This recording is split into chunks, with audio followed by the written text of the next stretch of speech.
Hi, welcome to Sunday Story Time, the online program where I read children's stories to adults. Just adults. Not adults who sometimes act like children on social media because I've been told that saying that is offensive to children. I'm sorry, kids. Cheers. Okay, so last week, we started a new book in the Flat Stanley series, a second book in this series. Except for this time, Stanley ain't flat, because at the end of that book back there, they blowed him up with a bicycle pump. So this time, it's just Stanley and the Magic Lamp by Jeff Brown, illustrated by Steve Bjorkman. And if I find out that Steve Bjorkman actually pronounces his name Bjorkman, he's going to be my new favorite illustrator of all time. So, last week we started the book out with a prologue. And we decided that a prologue is just a bunch of words they put before the words you actually came to read. Except for in this prologue, we met the Genie King and the Genie Queen, who sounded last week an awful lot like an angry, drunken leprechaun for some reason. I don't know why. Totally inexplicable. But we did find out that she's not very nice, that Genie Queen. She's kinda mean, and she doesn't like one of the genie princes named Prince Haraz. She don't like him because he's a fun-loving kid. He's a fun-loving kid. He's a trickster. And duh, because he's a genie, right? But she don't like him, and at the very end of the prologue, she convinced the Genie King to do something mean to Prince Haraz. We don't know what it is yet, but hopefully we'll find out in Chapter 1, which is called Prince Haraz. So here we go. Chapter 1, Prince Haraz. Almost a year had passed since Stanley Lambchop had gotten over being flat, which he had become when his big bulletin board had settled on him during the night. It had been a pleasant, restful time for all the Lambchops, as this particular evening was. Dinner was over, and in the living room, Mr. Lambchop looked up from his newspaper. "Well, how nice this is, my dear," said Mr. Lambchop to Mrs. Lambchop, who was darning socks. Look, there she is. She's darning socks. Those darn socks. There's Mr. Lambchop. "I am enjoying my paper and your company, and our boys are studying in their room." "Well, let us hope they are," said Mrs. Lambchop. "So often, George, they find excuses not to work." Liberals, am I right? Mr. Lambchop chuckled. "They are imaginative," he said. In their bedroom, Stanley and his little brother Arthur were doing homework. They wore pajamas, and over his, Arthur also wore his Mighty Man t-shirt, which helped him concentrate. On the desk between them was what they supposed to be a teapot, a round, rather squashed down pot with a curving spout, and a knob on top for lifting. A wave had rolled it up onto the beach that summer right to Stanley's feet, and since Mrs. Lambchop was very fond of old furniture and silverware, Stanley had saved it as a gift for her birthday, now only a week away. The pot was painted dark green, but streaks of brownish metal showed through. To see if polishing would make it shine, Stanley rubbed the knob with his pajama sleeve. Puff! Black smoke came from the spout. "Yipe!" said Arthur. "It's going to explode." "Teapots don't explode," Stanley said, and he rubbed it again. "I just puff, puff, puff." They came rapidly now, joining into a small cloud in the air above the desk.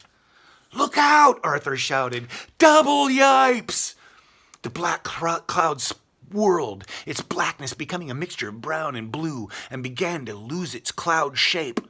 Arms appeared, and legs, and a head. "Ready or not, here I come," said a clear young voice. Now the cloud was completely gone, and a slender, cheerful-looking boy hovered in the air above the desk.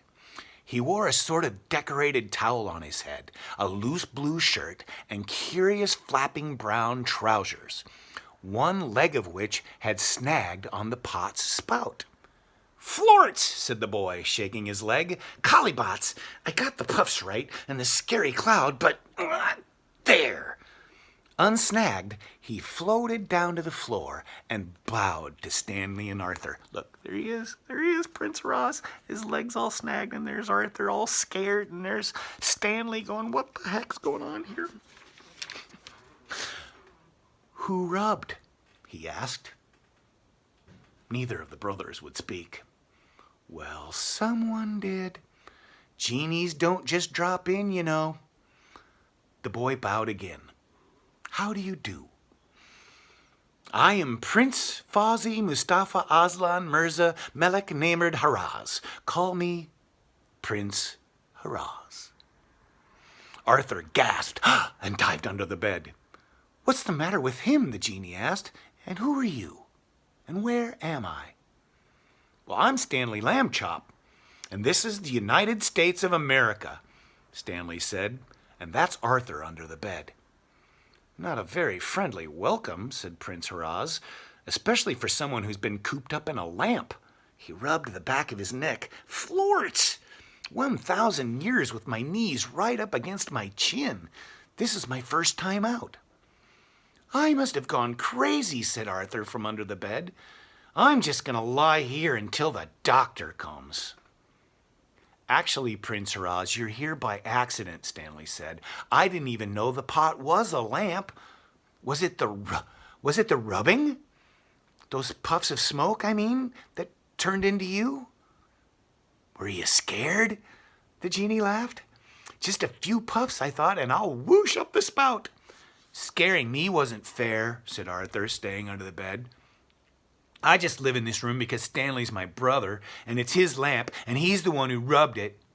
"Well, then, he's the one I grant wishes for," said Prince Haraz. "Too bad for you." "I don't care," said Arthur. But he did. "Can I wish for anything?" Stanley asked. "Anything at all?" "Not if it's cruel or evil or really nasty," said Prince Haraz. "I'm a lamp genie, you see, and we're the good kind. Not like those big jar genies. They are stinkers." "Wish for something, Stanley." Arthur sounded suspicious. "Test him out." "I'll be right back," Stanley said, and went into the living room. "Hey!" Oh, that was a mistake. Remember, he did that in the first book. "Hey!" he said to Mr. and Mrs. Lambchop. "Guess what?" "Here it comes." "Hay is for horses, Stanley, not people," Mr. Lambchop said from behind his newspaper. "Try to remember that." "Excuse me," Stanley said, but you'll never guess. "My guess is that you and Arthur have not yet finished your homework," said Mrs. Lambchop, looking up from her darning. "Well, we were doing it," said Stanley, talking very fast, "but I had this pot that turned out to be a lamp, and when I rubbed it, smoke came out, and then a genie, and he says I can wish for things that only I thought I should ask you first." Arthur got scared, so he's hiding under the bed. Mr. Lambchop chuckled. "When your studying is done, my boy," he said, "but no treasure chest full of gold and diamonds.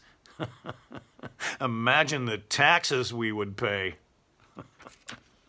"There's your answer, Stanley," said Mrs. Lambchop. "Now back to work, please." "Okay, then," said Stanley, going out. Mrs. Lambchop laughed. "Treasure chests, indeed. Taxes. George, you are very amusing." Behind his newspaper, Mr. Lambchop smiled again.